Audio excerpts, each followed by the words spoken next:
juntos aquí en Semana Santa para estudiar juntos la Biblia, orar.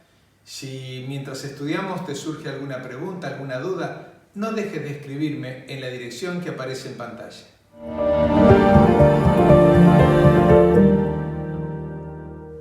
Hoy quiero hablarle de fiestas, de las fiestas. Las fiestas son hermosas, cuando son fiestas en familia, qué lindo que es poder juntarse, poder reunirse, poder celebrar, poder agradecer. Cuando las fiestas son de un país, de una nación, también hay alegría porque hay feriados, porque la familia se encuentra, porque hay una celebración de gratitud por el evento que sea, ya sea por la independencia o ya sea por la creación de un signo patrio, etcétera, etcétera. En Israel y en la actualidad pasa exactamente lo mismo. Cuando nosotros celebramos una fiesta patria, hay feriados, hay alegría, hay festejos, hay reunión de familia. En el antiguo Israel pasaba lo mismo. La familia se juntaba también para celebrar y agradecer.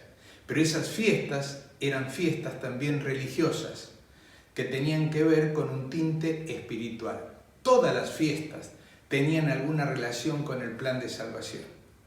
Las fiestas se dividían en dos grupos.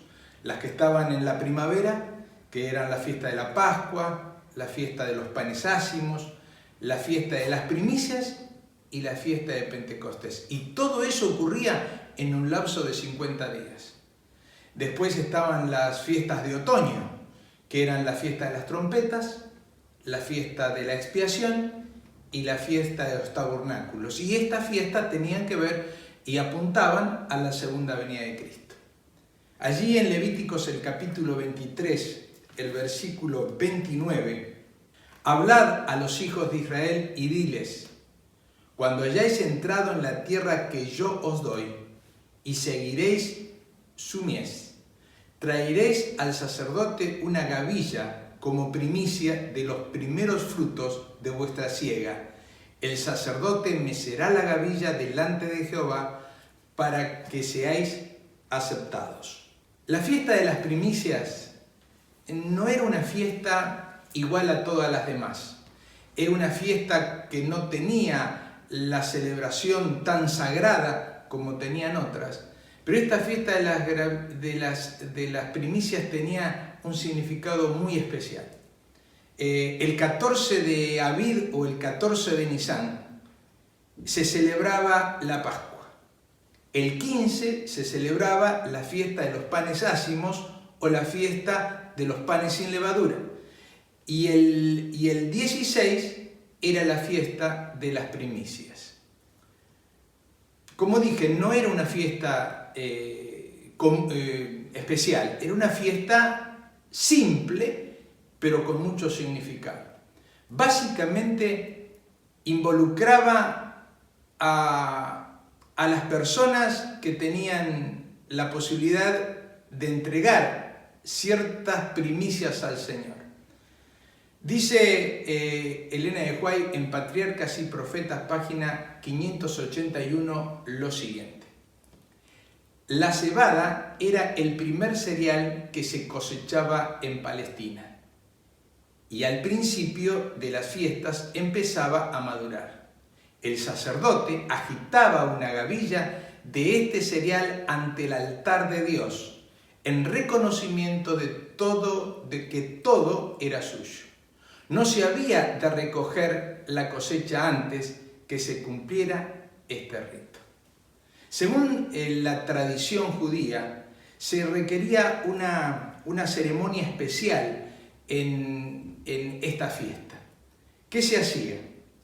El 14 de Nisan o el 14 de Abib, que era el día que comenzaba la Pascua, el dueño de un terreno, de una chacra, de un campo, separaba una parte del campo que era especial para Dios. Generalmente esta porción una porción del terreno, era donde se cosechaban los mejores frutos y los frutos más abundantes. Se separaba, 3 hombres venían a cosechar esto eran, de alguna forma, estaban siendo vistos por otros que estaban cuidando que esto fuese así. Y después que se cortaba los primeros frutos, se hacían gavillas pequeñas que después se juntaban en una gavilla mucho más grande y se las presentaba a Dios en el santuario. Estas fiestas eran celebradas para agradecer a Dios por la tierra, por sus cuidados, por su sustento, por todo lo que Él hacía por sus hijos. ¿A qué evento futuro señalaba la fiesta de las primicias? Miren, en 1 de Corintios, el capítulo 15, el versículo 20, dice así: mas ahora Cristo ha resucitado de los muertos, primicia de los que durmieron es hecho. Mis queridos amigos, el apóstol Pablo afirma que Jesús representa las primicias de los que murieron, aquellas personas que murieron en Jesús creyendo en Dios y que serán resucitados al final del tiempo. Pero Jesús era la primera gavilla, el primer racimo, el primer fruto de la resurrección. Después de su resurrección, Jesús se presentó ante Dios el Padre para que su trabajo en la tierra sea aprobado.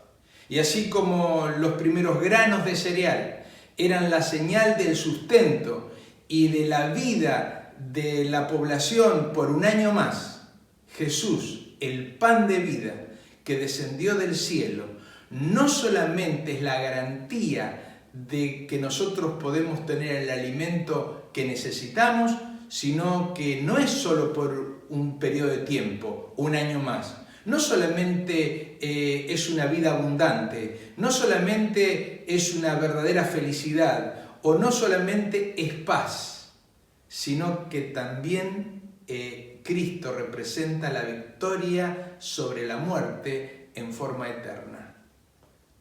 Con su resurrección, Jesús garantizó una cosecha hermosa hacia el final del tiempo.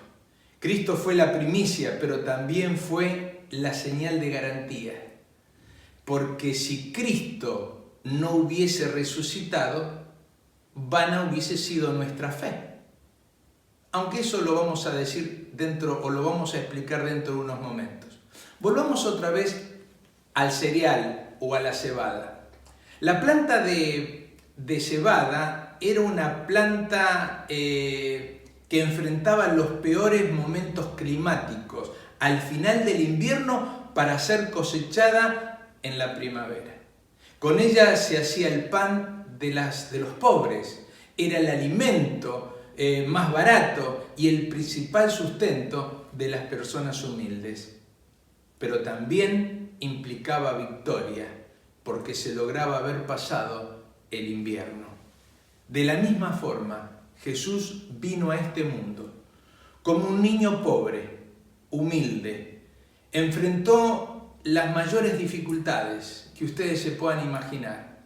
Tuvo que enfrentar terribles luchas y adversidades. Por eso el apóstol Pablo, en el libro de los Hebreos, el capítulo 12, el versículo 3, dice lo siguiente: considerad aquel que sufrió tal contradicción de pecadores contra sí mismo, para que vuestro ánimo no se canse hasta desmayar.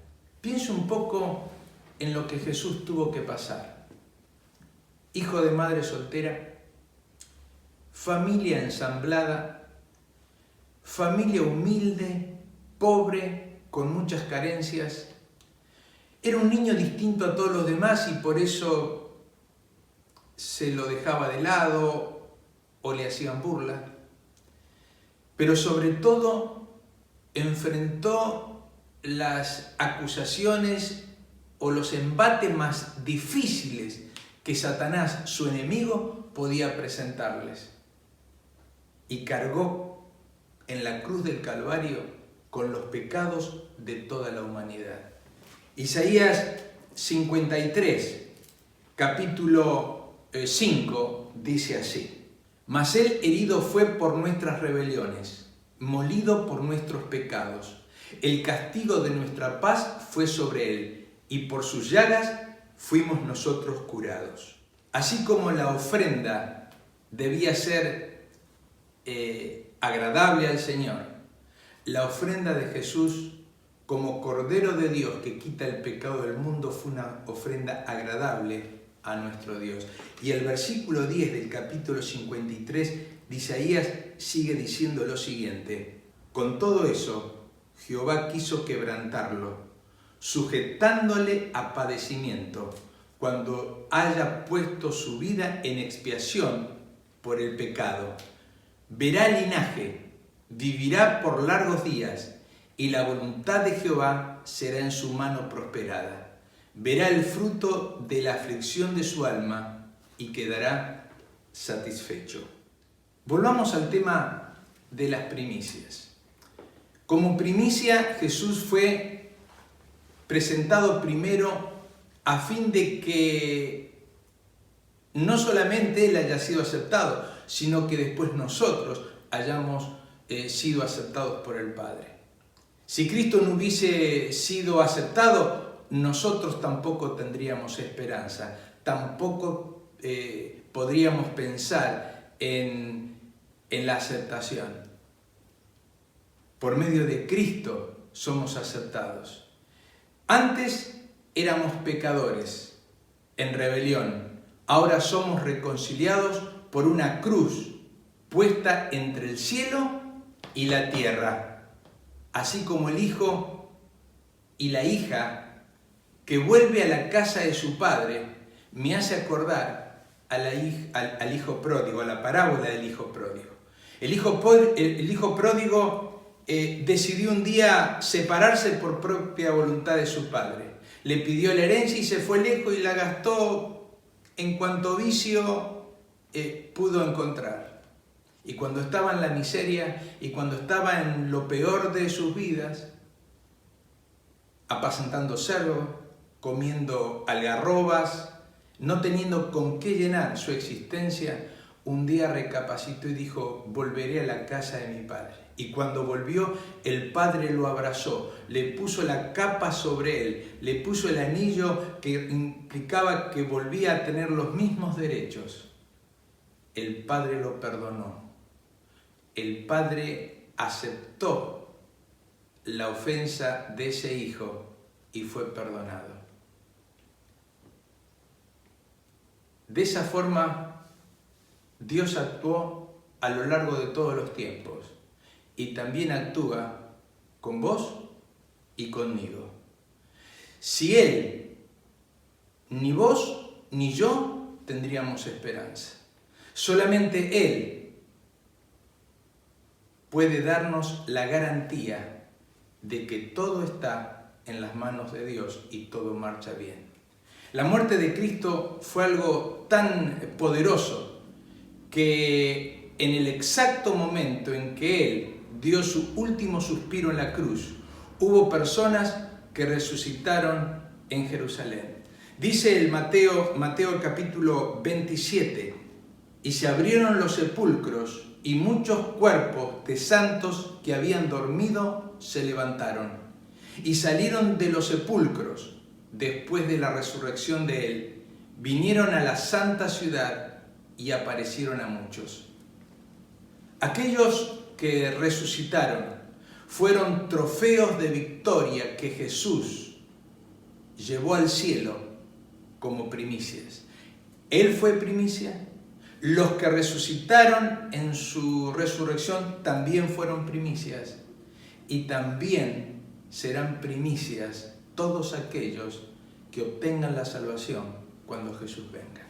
Apocalipsis, el capítulo 14, el versículo 14 y 16 dice así: miré aquí una nube blanca y sobre la nube uno sentado semejante al Hijo de Hombre, que tenía en la cabeza una corona de oro y en la mano una hoz aguda.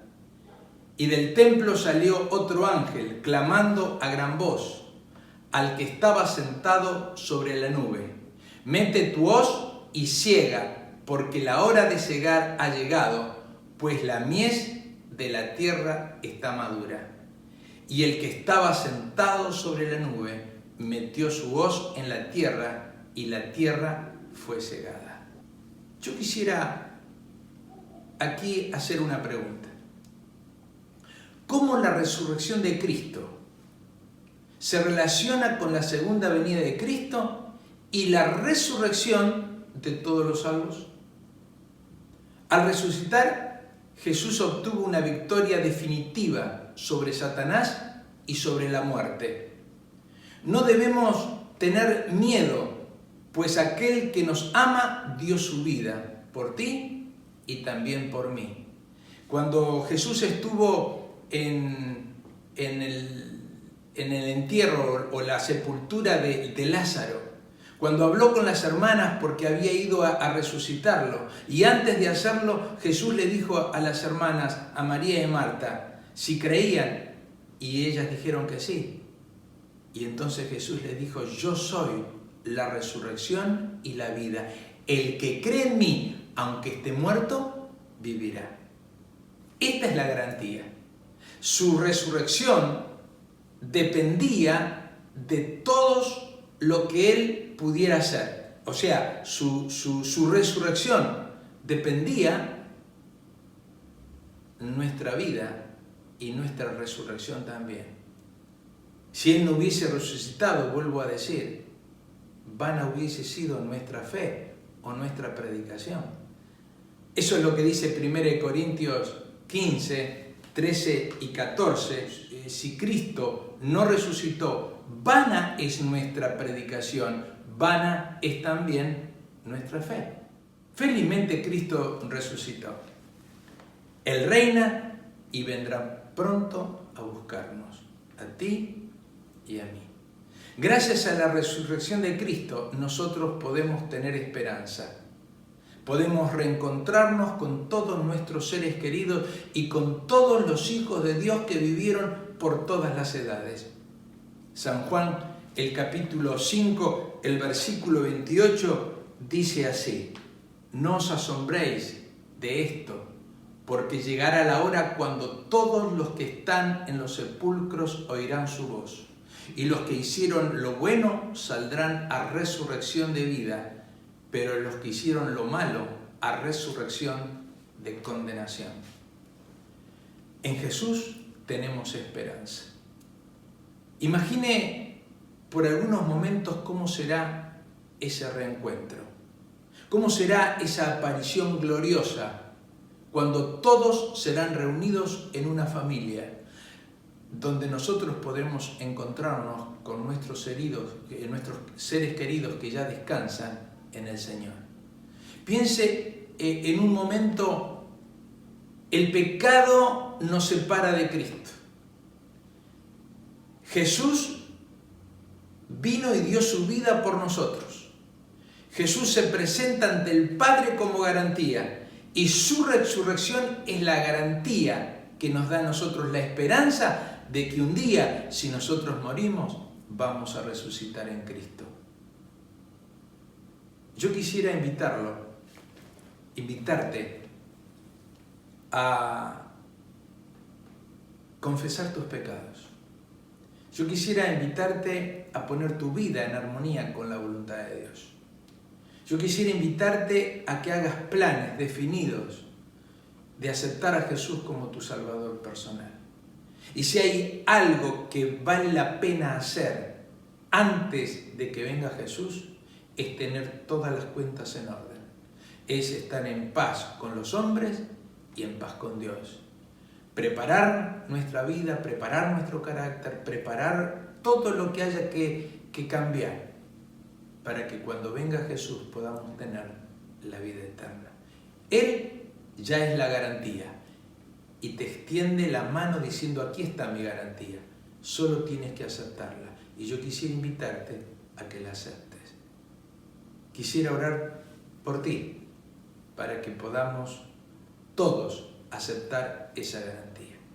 Nuestro Dios y nuestro Padre que estás en los cielos, cuánta gratitud hay en mi corazón y el corazón de mis amigos por porque tú no nos dejaste solos sobre esta tierra, sino que diste a Jesús y Jesús cumplió en esta tierra, en la muerte y en su resurrección, para darnos esperanza.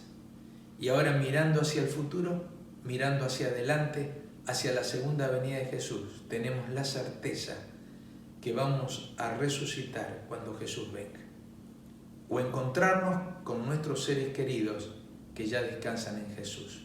Señor, te pido por mis amigos, para que todos y cada uno de ellos pueda dejar de lado sus propios intereses y poner en tus manos su vida, a fin de que tú la limpies, la purifiques, la perfecciones para la vida eterna. En el nombre de Jesús. Amén.